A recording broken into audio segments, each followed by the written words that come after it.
নমস্কার বন্ধুরা, GS forum চ্যানেলে আপনাদের সবাইকে স্বাগত জানাই।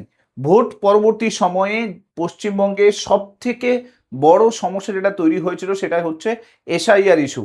প্রায় ৩০ লক্ষ আবেদন এখনো পর্যন্ত ট্রাইব্যুনালে জমা পড়েছে এবং সুপ্রিম কোর্ট থেকে নতুন করে ট্রাইব্যুনাল তৈরি করা হয়েছিল যেখানে এসআইআর মামলাগুলো নিষ্পত্তি হবে। কিন্তু আজকে প্রায় ১ বছর পেরিয়ে যাওয়ার পরেও এসআইআর নিয়ে সেরকম কোনো আপডেট পাওয়া যাচ্ছিল না। আজকে সুপ্রিম কোর্টে এসআইআর রিলেটেড শুনানি হয়েছে এবং সেখানে নির্বাচন কমিশন এসআইআর এর সমস্ত তথ্য তুলে ধরেছে। তার সঙ্গে সঙ্গে মুখ্যমন্ত্রী শুভেন্দু অধিকারী তিনিও কিন্তু এসআইআর রিলেটেড কিছু ইনফরমেশন প্রেস কনফারেন্সের মাধ্যমে নবান্ন থেকে জানিয়েছে। সবকিছু ডিটেলস থাকবে, সুপ্রিম কোর্ট কি রায় দিল, মুখ্যমন্ত্রী শুভেন্দু অধিকারী তিনি কি বলেছেন এই বিষয়ে, সবকিছু থাকবে এই ভিডিওর মধ্যে। দেখুন, এখানে নিউজও দেখতে পাচ্ছেন। আজ এসআইআর শুনানি, ট্রাইব্যুনাল নিয়ে হরেক প্রশ্ন তৈরি হয়েছে। দেখুন, আজকে মুখ্যমন্ত্রী শুভেন্দু অধিকারী একটি প্রেস কনফারেন্সে নবান্ন থেকে এসআইআর শুনানিতে কিছু তথ্য সামনে নিয়ে এসেছেন। তিনি কি বলেছেন? তিনি বলেছেন টোটাল পশ্চিমবঙ্গে প্রায় এখনো পর্যন্ত 2,30,000 টোটাল আবেদন জমা পড়েছে। এর মধ্যে 23,000 জনকে নাগরিকত্ব অলরেডি দিয়ে দেওয়া হয়েছে, সার্টিফিকেট। এখনও প্রায় বলা হচ্ছে যে 2,07,000-এর কাছাকাছি আবেদন নিষ্পত্তি হয়নি। দেখুন, এই যে ব্যাপারটা কথা বলা হচ্ছে, এটা কিন্তু যাদের অলরেডি এসআইআর ট্রাইব্যুনাল থেকে বেরিয়ে এসছে তাদের কথা বলা হচ্ছে। সার্টিফিকেট ইস্যু করে দেওয়া হয়েছে 23,000 জনকে, এখনও প্রায় 2,07,000 জন পেন্ডিং হয়ে পড়ে রয়েছে। কিন্তু আজকে আমরা জানি যে সুপ্রিম কোর্টেও কিন্তু এই বিষয় নিয়ে কথা হচ্ছিল। এই বিষয় নিয়ে নির্বাচন কমিশনের কাছ থেকে তথ্য জানতে চাওয়া হয়েছে। তবে মুখ্যমন্ত্রী শুভেন্দু অধিকারী তিনি বলেছেন যে যত দ্রুত সম্ভব বাকি যে আবেদনগুলো সেগুলোর যাতে শুনানি করা যায় সেজন্য প্রশাসন এবং সংশ্লিষ্ট যে কর্তৃপক্ষ রয়েছে তাকে নির্দেশ দেওয়া হয়েছে। এবং তার সঙ্গে সঙ্গে তিনি বলেছেন যত উদ্বাস্তু আছে তাদের উপরে যাতে ফোকাস করা হয়। বাংলাদেশ থেকে যারা ধর্মীয় নিপীড়নের কারণে ভারতে এসে রয়েছেন যে সমস্ত হিন্দু উদ্বাস্তু বা মতুয়া সম্প্রদায়, সেই বিষয়টা যাতে বেশি করে ফোকাস করা যায়। এবং তার সঙ্গে তিনি বলেছেন যারা এখনও সিএতে আবেদন করেননি তারা যাতে ইমিডিয়েটলি আবেদন করে। এবং অনেকেই এরকম রয়েছেন যারা এখনো পর্যন্ত এই বিষয়টা নিয়ে অবগত নন, এখনো পর্যন্ত সচেতন হয়নি। তো তাদের উদ্দেশ্যে তিনি বলেছেন ইমিডিয়েটলি আবেদন করার জন্য। এবার আসি সুপ্রিম কোর্টে নির্বাচন কমিশন কি তথ্য দিয়েছে।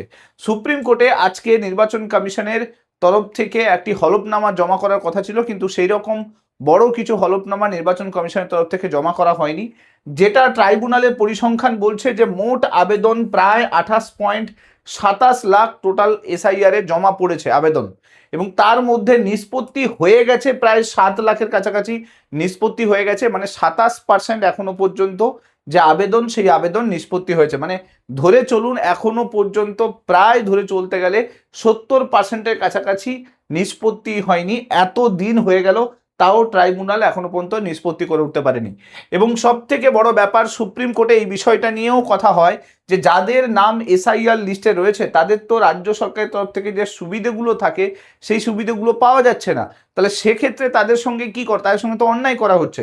দেখুন, সুপ্রিম কোর্টের তরফ থেকে যে রায় দেওয়া হয়েছে যে এসআইআর প্রক্রিয়া কিন্তু বৈধ, সেটা বিহারে হোক, পশ্চিমবঙ্গে হোক, উত্তরপ্রদেশে হোক, এই প্রক্রিয়াটা বৈধ। ভোটার তালিকা থেকে নাম বাদ গেছে তার মানেই যে নাগরিকত্ব চলে গেছে তা কিন্তু নয়। এখানে বলা হয়েছে যে নাগরিকত্ব কিন্তু যাচ্ছে না, নাগরিকত্ব আপনার আছে যতক্ষণ না পুরো সমস্ত কিছু কমপ্লিট হচ্ছে ততক্ষণ পর্যন্ত কোনো নাগরিকত্ব নেওয়া যায়। এসআইআর এ নেই মানে যে নাগরিকত্ব থাকবে না তা কিন্তু নয়। এরপরে এটাও বলা হয়েছে পশ্চিমবঙ্গের ক্ষেত্রে যাদের নাম বাদ গিয়েছে তাদের আবেদনের জন্য নতুন করে ট্রাইব্যুনালে ব্যবস্থা করা হয়েছে। সুপ্রিম কোর্ট এই বিচারিক ব্যবস্থা গঠনের নির্দেশ দিয়েও ছিল। আমরা জানি 19খানা ট্রাইব্যুনাল তৈরি করা হয়েছিল। 30 লক্ষ আবেদন জমা পড়েছে ট্রাইব্যুনালে, আর তার মধ্যে মাত্র 7 লাখের আবেদন এখনো পর্যন্ত অ্যাপ্রুভ হয়েছে। তার মানে বুঝতেই পারছেন কতটা ধীর গতিতে এই যে নিষ্পত্তি প্রক্রিয়া সেই নিষ্পত্তি প্রক্রিয়া চলছে। আর তারই মধ্যে রাজ্য সরকারের বিভিন্ন প্রকল্পে এই এসআইআর লিস্টে নাম থাকার জন্য বাদ যাচ্ছে, সেটা অন্নপূর্ণা হয়ে যাক, হচ্ছে আয়ুষ্মান ভারত হয়ে যাক, যতক্ষণ না এই আবেদন যদি না কেউ করে থাকে তাহলে কিন্তু সে পাচ্ছে না। এবার দেখুন 25শে আগস্ট 2026-এর যে শুনানি, মানে আজকে যে শুনানি হয়েছে সেই শুনানিতে সুপ্রিম কোর্ট যেটা বলেছে যে নির্বাচন কমিশনের কাছ থেকে বিপুল সংখ্যক যে মুলতুবি হয়েছে, মানে যা বাদ গেছে তার জন্য তথ্য চাওয়া হয়েছে, অর্থাৎ তাতে যাতে কারা আবেদন করেছে, কাদেরকে বাদ দেওয়া হচ্ছে, এই পুরো বিষয়টা যাতে মানে হচ্ছে নির্বাচন কমিশন কোর্টের কাছে নিয়ে আসে। এবং আজকে শুনানিতে নতুন করে এরকম কোনো নির্দেশ দেওয়া হয়নি যে তাদের প্রকল্প বন্ধ করে দেওয়া হবে, এই বিষয়গুলো তুলে নিয়ে আসা হয়নি। তবে তৃণমূলের তরফ থেকে এই বিষয়টা তুলে ধরা হচ্ছিল যে যাদের নাম বাদ গেছে তাদের বেশিরভাগ জনই কিন্তু সেই সব এরিয়ার লোক যেখান থেকে তৃণমূল ভোটে জিততে পারেনি। তো এই বিষয়টা তুলে ধরা হয়। এর পরবর্তী শুনানি আবার নতুন করে হবে।